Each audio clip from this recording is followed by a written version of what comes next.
How did Canada's most beloved coffee chain become a battleground of corporate greed, broken promises, and public outrage? Tim Hortons started as a humble donut shop in 1964, only to rise into a multi-billion-dollar empire with over 5,000 locations worldwide.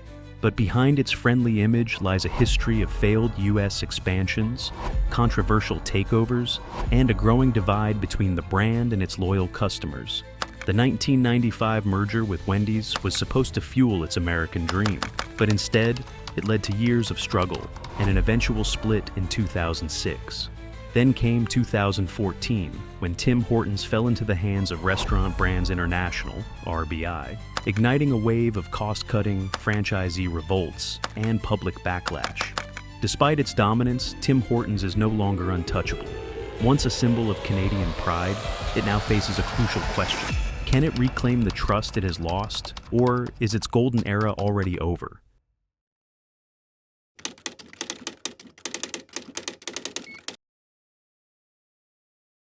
In the early 1960s, Tim Horton was already a household name in Canada, not for coffee, but for hockey.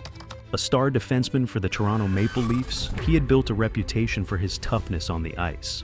But outside the rink, he was searching for financial stability beyond his hockey career. After failed attempts in the restaurant business, he decided to try something simpler, a small coffee and donut shop. In 1964, he opened the first Tim Hortons in Hamilton, Ontario, with a little idea that it would one day become a national icon. At first, it was just another local business, but customers kept coming back for two things: strong, affordable coffee and fresh, high-quality donuts. The store's success caught the attention of Ron Joyce, a former police officer who saw the potential in what Horton had started.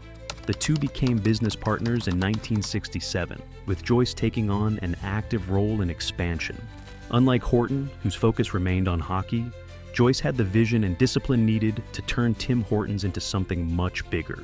He built a franchise model, ensuring that each new location maintained the same standards, a move that helped the brand quickly spread across Ontario. In 1974, the company faced a devastating loss when Horton was killed in a high-speed car crash. With his partner gone, Joyce took full control of the business, determined to continue its growth. He refined operations, introduced signature menu items, and ensured every location followed strict quality control. By the end of the decade, Tim Hortons was no longer just a coffee shop. It was on its way to becoming a cornerstone of Canadian culture.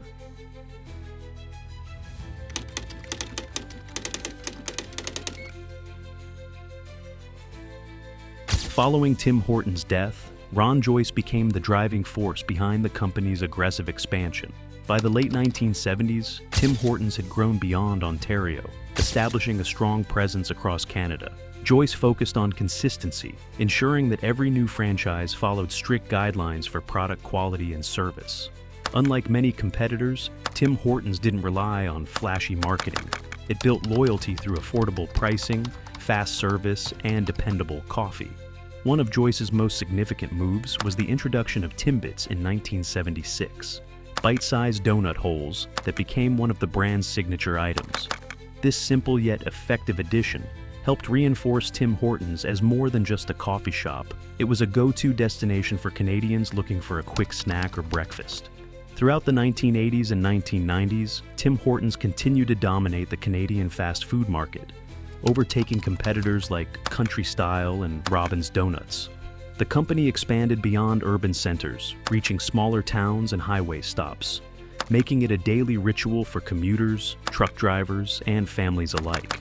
Unlike American fast food chains, which focused on burgers and fries, Tim Hortons leaned into Canadian preferences, offering freshly baked goods, soups, and sandwiches alongside its coffee. By the early 1990s, the chain had surpassed 300 locations, cementing its reputation as a national staple. Its ability to maintain high standards while scaling rapidly set the stage for even greater expansion in the decades that followed.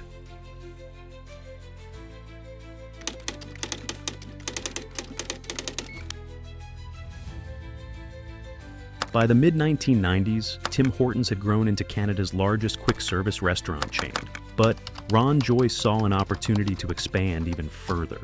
In 1995, he agreed to a merger with Wendy's, the American fast food giant, in a deal valued at $400 million. The partnership was intended to fuel Tim Hortons' U.S. expansion, leveraging Wendy's established infrastructure. Under the new ownership, Tim Hortons continued its rapid growth, surpassing 1,000 locations by the late 1990s. The chain introduced drive-thrus, loyalty programs, and expanded menu options, further embedding itself into Canadian daily life. Despite being owned by an American company, Tim Hortons remained a symbol of Canadian identity, even opening locations on military bases and sponsoring national events. However, the merger didn't deliver the U.S. success Wendy's had hoped for. Tim Hortons struggled to compete against Starbucks and Dunkin' Donuts, failing to establish the same cultural dominance it had in Canada.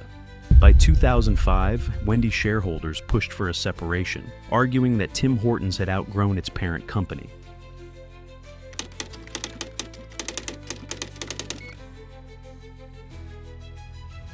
By the early 2000s, Tim Hortons had become more than just a coffee chain. It was a defining part of Canadian culture. Its presence extended beyond cities and towns, reaching highways, hospitals, schools, and military bases, making it an everyday necessity for millions. The company expanded its menu to include breakfast sandwiches, wraps, and flavored lattes, adapting to changing consumer preferences while maintaining its reputation for affordability. Sponsorships of youth hockey leagues, national events, and community programs further strengthened its connection to Canadian identity.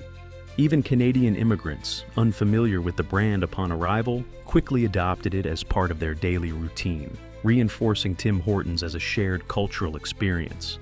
Despite its national pride, Tim Hortons faced growing criticism after its 2014 acquisition by Restaurant Brands International.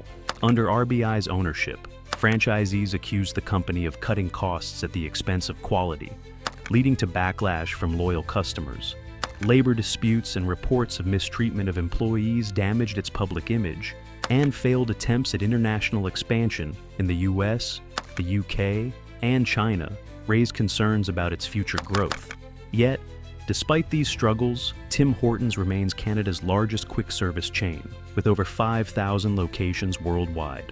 Whether through nostalgia, convenience, or tradition, it continues to hold a unique place in the hearts of Canadians. As Tim Hortons continues to evolve, the question remains, can it maintain its legacy while balancing corporate growth and customer loyalty? Will it regain the trust of Canadians, or will cost-cutting and global expansion dilute what once made it special? Only time will tell. If you enjoyed this deep dive into Tim Hortons and want more in-depth documentaries on major brands, make sure to like this video, leave a comment with your thoughts, and subscribe to the channel for more business breakdowns. Thanks for watching, and we'll see you in the next one.